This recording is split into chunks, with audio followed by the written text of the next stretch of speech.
Assalamualaikum warahmatullahi wabarakatuh. Innal hamdalillah nasta'inuhu wa nastaghfiruhu wa nu'minu bihi wa natawakkalu alayhi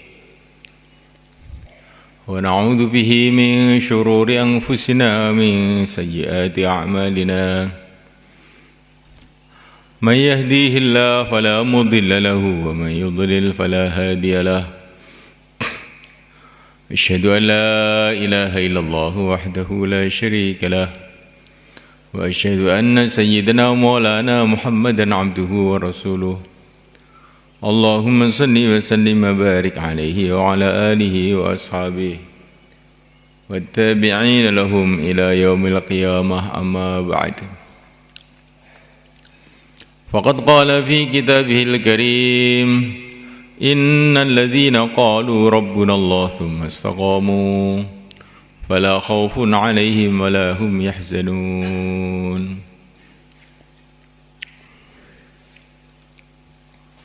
Namaikan Allah Ta'ala bagaimana hari-hari kita terus dakwah dan hari-hari terus doa sehingga keyakinan kita kepada Allah ini bertambah.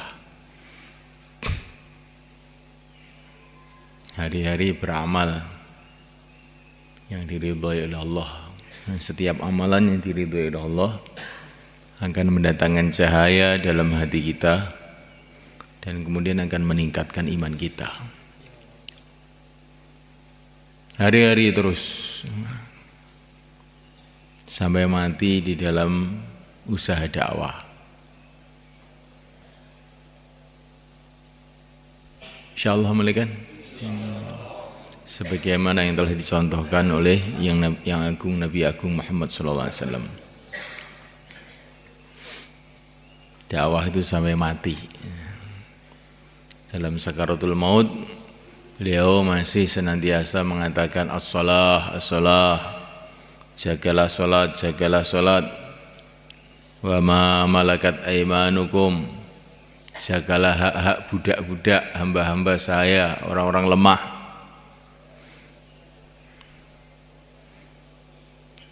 Dalam keadaan sakaratul maut beliau masih senantiasa mengatakan angfidu jaisa Usamah, berangkatkanlah pasukannya Usamah, karena beliau waktu itu sedang menyiapkan 3.000 orang untuk pergi ke Romawi. Di berjuang ini sampai mati, sampai sakaratul maut, sehingga kita ini mati, amalan kita hidup. Insyaallah mulaikan kita mati, amalan hidup. Kita masuk di kubur kita, tapi jamaah-jamaah keluar fisabilillah. Insyaallah mulaikan waktu Sayyidina Amul Hasan rahimahullah meninggal mulaikan, maka banyak sekali orang takziah dari seluruh dunia datang ke Nizamuddin mengantar jenazah beliau ke makamnya. Makamnya di dalam masjid itu.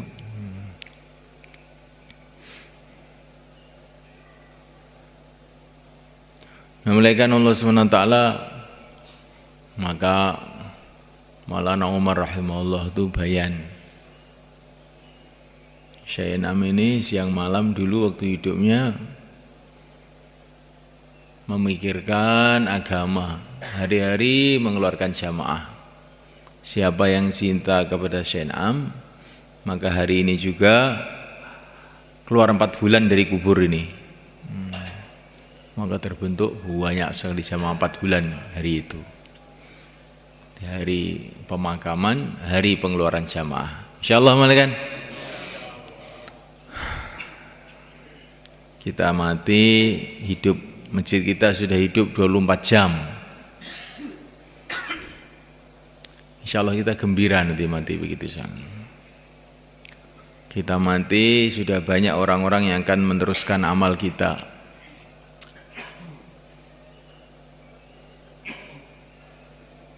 Bentuk orang malaikat, bentuk fikir umat ini supaya mereka itu mikir agama, So, mereka bergerak untuk agama. Jangan kita hanya bergerak sendiri saja. Tidak, kita bergerak sendiri dan menggerakkan orang, mengajak bergerak, doa untuk dirinya, doa untuk orang, doa untuk umat.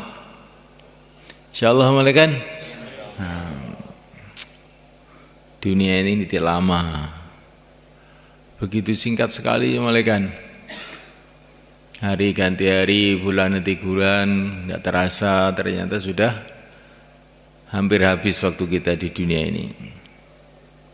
Kita sambung umur kita dengan dakwah ini.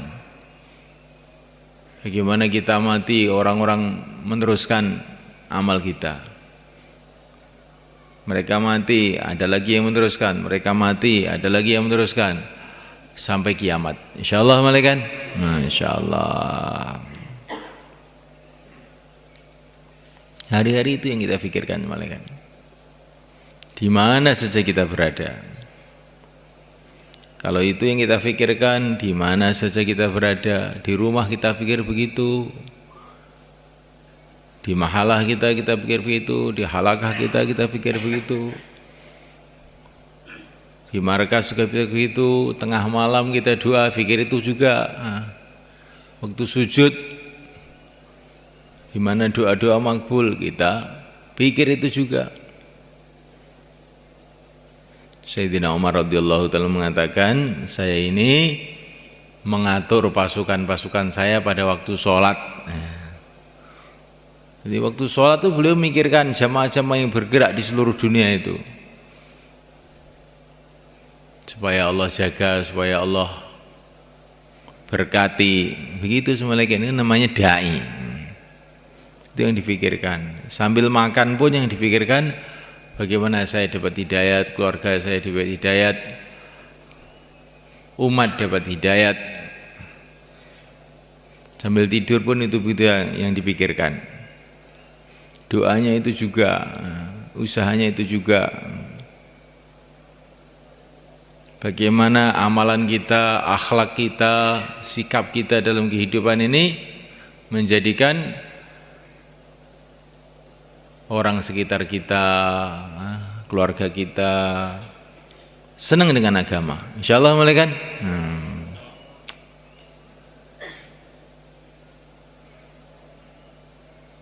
Kita pikirkan malaikat. Kita ngitung orang, berapa orang telah keluar jalan Allah, berapa orang telah hidupkan amal masjid. Kita bergembira, alhamdulillah. Tapi di samping itu kita juga harus hati-hati, malaikat. Kita harus hati-hati, khawatir ada akhlak kita, amalan kita ini yang membuat orang itu jauh dari agama. Gara-gara kita ini senantiasa kita tiap hari taubat, sholat 2 rakaat, sholat taubat. Sholat 2 rakaat tadi, sholat mohon kepada Allah agar kita ini digunakan oleh Allah untuk agama, untuk menghidupkan agama. Dalam satu hadis dikatakan ada orang-orang yang digunakan oleh Allah untuk membuka kebaikan-kebaikan. Alangkah beruntungnya mereka. Dan ada juga orang-orang yang digunakan oleh Allah untuk memulai keburukan-keburukan. Alangkah celakanya mereka, kata Nabi. Maka mohonlah kepada Allah supaya kamu dijadikan pemulai kebaikan. Di mana aja? Di rumah mulai kebaikan, di masjid mulai kebaikan. Jangan menjadi pemulai keburukan. Yang pertama kali ngantuk bayan subuh siapa? Siapa yang pertama kali ngantuk? Itu berarti yang memulai keburukan. Ya enggak malaikat? Ya. 1 ngantuk, 2 ngantuk, 3 ngantuk, lama-lama nular. Nah, insyaallah malaikat. Nah. Tapi kita ingin yang memulai kebaikan. Lalu nanti waktu taskil cepat berdiri, biar yang lain-lain itu cepat berdiri juga. Insyaallah malaikat. Masya Allah. Amal istimai kita jaga semua malaikat. Begitu yang diajarkan Nabi. Amal istimewa kita jaga. Baik amal istimai urusan dakwah atau amal istimai urusan ibadah.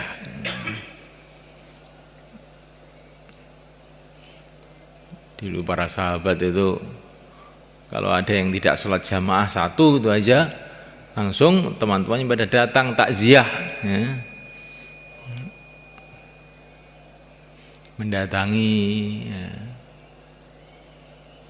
Di dalam Ihya itu sebenarnya kan ada seorang ulama anaknya meninggal, teman-temannya pada takziah ya.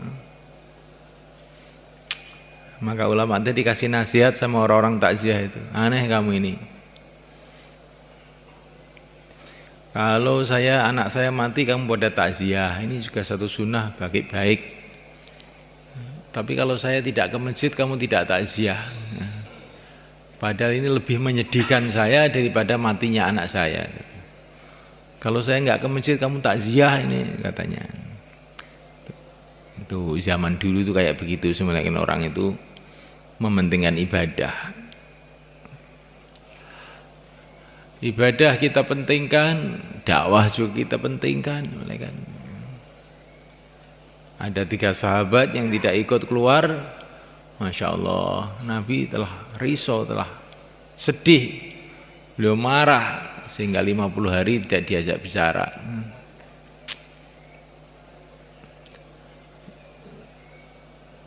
Kalau Nabi 50 hari tidak bicara itu sudah ini perkara luar biasa sebenarnya kan.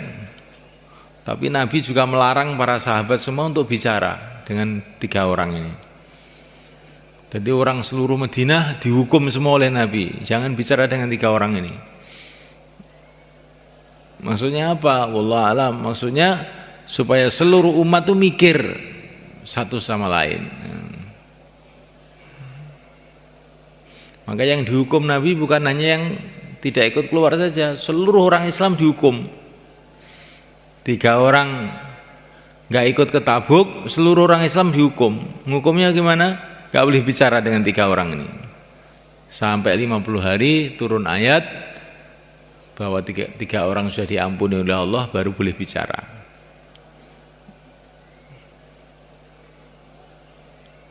Wa 'ala salasatil ladzina khulifu. Allah telah menerima tobatnya 3 orang. Loh salahnya itu apa 3 orang ini? Apa dia tidak sholat, tidak zakat, tidak puasa, tidak haji? Tidak. Salahnya tidak ikut amal istimai. Tapi sekarang ini, zaman sekarang ini orang nggak merasa berdosa, tidak ikut amal istimai itu nggak merasa berdosa. Nah. Padahal pernah membuat marah Nabi 50 hari. Gimana ini sebenarnya kan? Sampai turun ayat Allah telah mengampuni.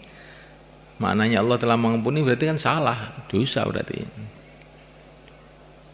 Kita jaga amal istimai, insyaallah mulai kan?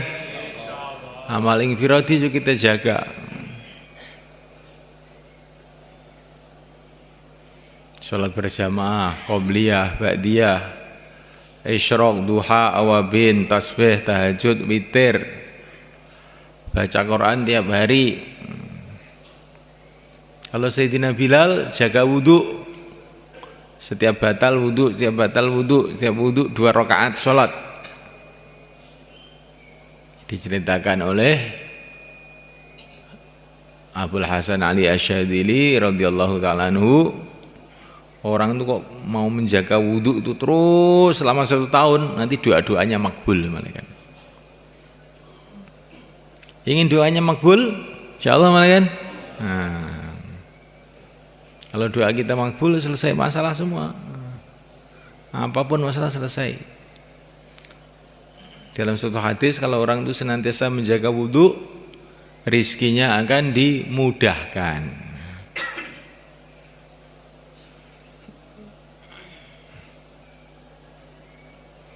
Assalamualaikum. Jaga wudhu, rizkinya dimudahkan. Insyaallah mulai kan?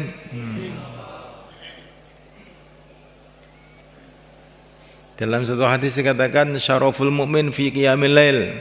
Asalkan kamu menjaga sholat malam, kamu tidak akan hina. Jadi orang iman itu kok bisa menjadi hina, ketulo-tulo itu karena sholat malam itu nggak dijaga. Kalau sholat malam dijaga, Allah tidak akan hinakan kamu.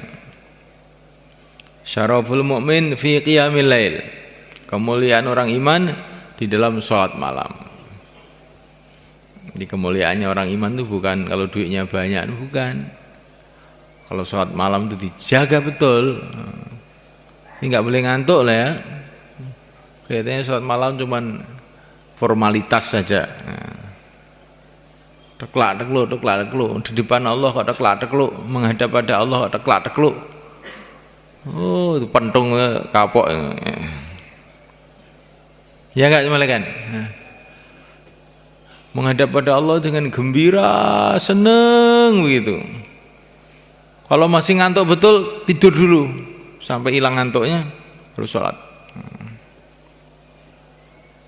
Jangan mencampur ibadah itu dengan kemalasan, nanti kelezatannya ibadah jadi hilang. Maka kalau sudah selesai program malam itu, habis taklim akhir, cepat tidur saja. Nanti jam 2 sudah bangun, tahajud sudah seger. Jadi kalau waktu istirahat tidak mau istirahat, nanti waktu program istirahat. Untuk program ngantuk, perasaannya itu kurang tidur aja perasaannya. Karena waktu istirahat tidak mau istirahat. Itu istirahat. Insyaallah kan? Itu Rasulullah ngajari kita begitu semula kan. Itu istirahat. Memang kadang-kadang, tapi tidak terus. Kadang-kadang Rasulullah itu sholat itu semalam suntuk memang. Kadang-kadang, tapi tidak terus. Kita kalau lagi oleh Allah dikasih kekuatan, sholat semalam,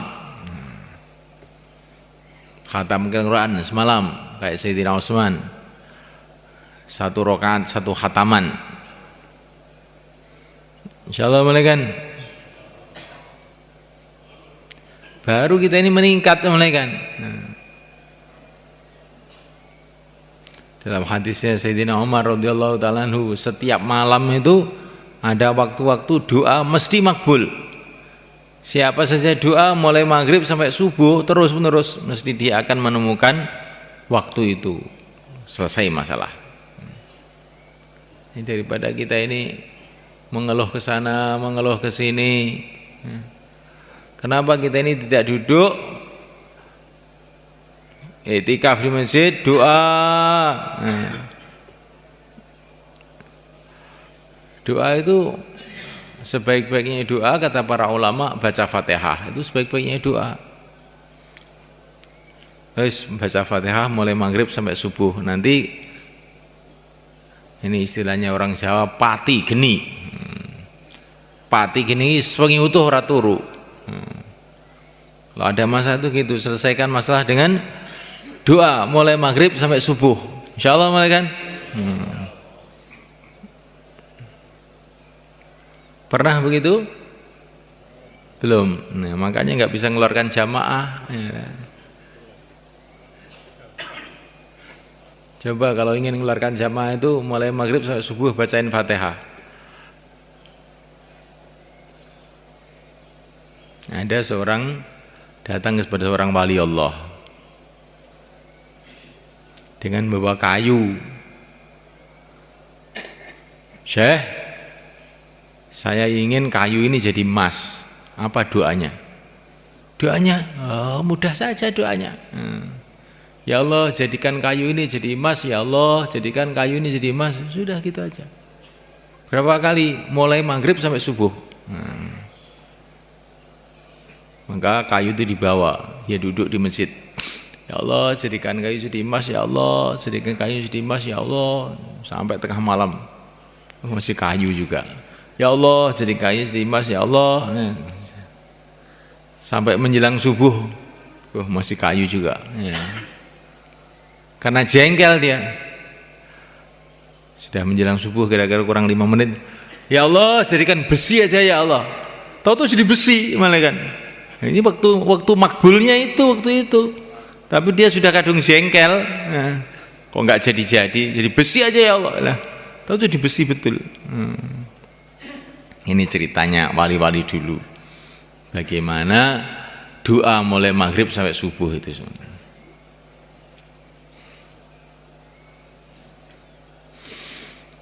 Gimana melihat?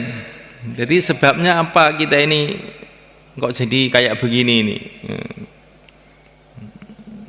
Sebabnya kita ini tidak sungguh-sungguh berhubungan dengan Allah. Akhirnya kita ini jadi ya sudah begini nih.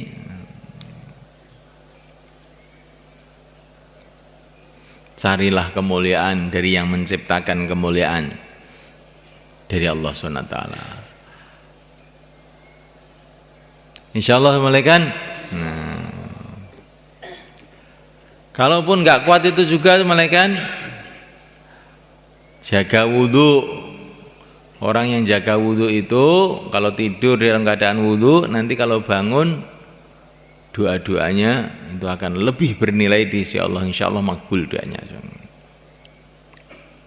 Kalau kita tidak bisa jaga wudhu juga, bangun tidur langsung la ilaha illallah wahdahu la syarikalah lahul mulku wa lahul hamdu wa yumiitu wa ala kulli syai'in qadir subhanallah alhamdulillah wa la ilaha illallah Allahu akbar. Terus doa, insyaallah doanya makbul. Jadi orang iman itu dipikir bagaimana doa saya makbul itu. Yang dipikir itu kalau doanya makbul nanti selesai masalah. Jangan yang dipikiran itu asbab saja. Apa asbab? Asbab itu tidak ada jaminan mulai kan. Asbab itu bukan mesti mendatangkan kebaikan, justru kadang-kadang malah mendatangkan keburukan.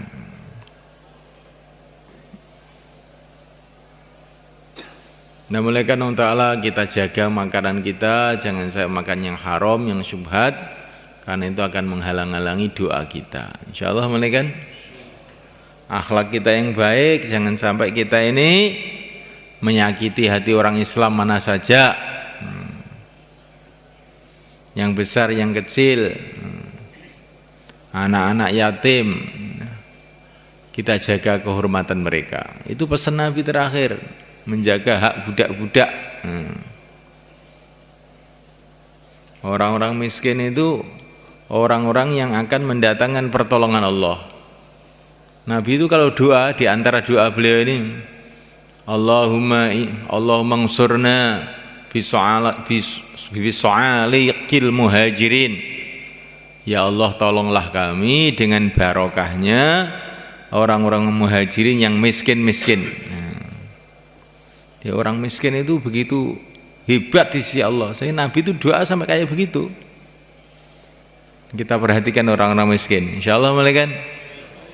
Kita sayangi mereka, kita dekati mereka, kita bantu mereka.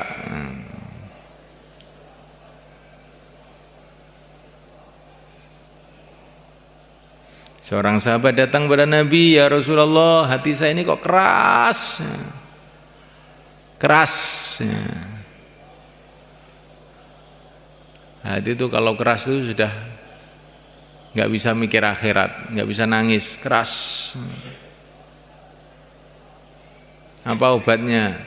Kamu dekati anak yatim, kamu pegang kepala mereka, nanti hati kamu akan lembut dan hajat-hajat kamu akan dimudahkan oleh Allah. Itu cara, di antara cara untuk supaya hajat-hajat kita dimudahkan oleh Allah, dekati anak-anak yatim, pegang kepala mereka. Insyaallah malaikat.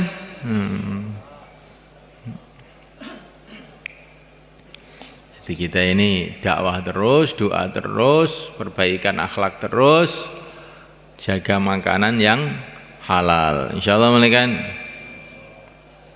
Muamalah, sistem perdagangan yang kita ragu jangan diat buat. Sekarang tuh sistem perdagangan tuh macam-macam. Sehingga orang itu terjerumus dalam riba tidak terasa. Terjerumus dalam riba tidak terasa. Katanya bagi hasil, tetapi sebetulnya riba. Itu kita harus tanya pada para ulama yang ahlinya. Ini banyak sekarang orang sudah tidak paham nih zaman ini sekarang. saking banyaknya riba itu sudah orang tuh nggak paham riba itu apa. Sehingga orang itu terjerumus di dalam riba tanpa tahu. Bahkan orang-orang agama terjerumus dalam riba tanpa tahu. Karena tidak diteliti perkara itu. Padahal riba itu masuk dosa besar, mulai kan. Kalau tidak taubat, riba itu termasuk amalan yang bisa menghalang-halangi orang husnul khotimah. Nah, orang itu ketika mati itu bingung kalau makan riba itu. Jauhi riba, mulai kan. Insyaallah jauhi bank itu dijauhi. Kalau melihat bank itu a'udzubillahi minasyaitonirrajim, demit tok isinya. Tak jauhi. Insyaallah mulai kan. Kecuali bank Islam yang tidak ada riba. Nah, gitu. Kita jauhi muamalah-muamalah, sistem-sistem ekonomi yang tidak jelas. Transaksi-transaksi lewat internet jauhi. Insyaallah mulai kan. Karena itu biasanya ada ribanya, kita nggak tahu tuh. Biasanya, barang sudah biasa ya, akhirnya biasa. Jauh itu barang-barang seperti itu semuanya kan. Orang itu cari makanan itu yang mudah aja. Jangan kita kalah tawakal dengan burung, dengan ayam. Ayam itu sudah nggak mikir apa-apa, tiap hari keluar gitu aja ya, sore sudah kenyang. Ya. Kalau orang itu mikir makanan aja repot-repot, itu berarti kalah karo ayam. Ayam nggak mikir-mikir, yang penting pagi keluar krakruk itu sudah dapat. Nah. Jangan kalah dengan kadal. Kadal itu nggak usah belajar ekonomi tiap hari ya. Makan terus gemuk-gemuk semua. Kamu tahu kadal kurus? Nggak ada. Gemuk, gesit, gitu. Jadi urusan makanan yang penting kita cari niatnya ibadah. Nggak usah repot-repot, nggak usah nabrak-nabrak yang nggak jelas, yang haram-haram, yang bau-bau riba kita jauhi. Insyaallah mulai kan. Rizki kita sudah ditulis oleh Allah. Kita cari rizki itu yang baik. Walaupun kita jungkir balik tidak karuan, kalau rizkinya sedikit ya tetap sedikit. Walaupun kita ini pelan-pelan, santai-santai, kalau rizkinya baik ya tetap banyak. Amal istimai, dakwah dijaga, ibadah dijaga, akhlak yang baik, terus doa, nangis sama Allah sambil menunggu malaikat Israel. Hari-hari jauhlah, hari-hari ibadah, hari-hari doa, hari-hari ikram. Tiba-tiba Israel datang. Assalamualaikum. Dah selesai, monggo ke surga. Insyaallah malaikat. Nah, itulah kesuksesan yang sebenarnya. Apa caranya? Nunggu malaikat Israel. Supaya kita dijemput, dijumpakan dengan Rasulullah SAW, dijumpakan dengan Allah SWT di surga Allah. Itu aja yang kita pikirkan. Kalau itu yang kita pikirkan, insya Allah amalan-amalan jadi ringan, mudah dan menyenangkan. Orang tuh malas sebenarnya kan, orang tuh malas ya. Anak kita kadang-kadang ada yang malas itu. Jadi dikasih tahu, kita besok akan ke Jakarta, ke rumah kakek ke Jakarta. Siap-siap. Maka anak-anak yang malas tadi tahu-tahu jadi sehat. Dia tata bajunya, tata kopernya, karena mau ke Jakarta. Begitu juga orang iman, tadinya malas tapi teringat ini sudah dekat pemberangkatan ke akhirat, akhirnya jadi rajin, jadi ngantuknya hilang, jadi terus jadi rajin, terus sergep. Insyaallah malaikat. Nah, maka hari ini yang mau 4 bulan, mau 40 hari, silakan berdiri ke selatan. Taqabbalallah. Monggo.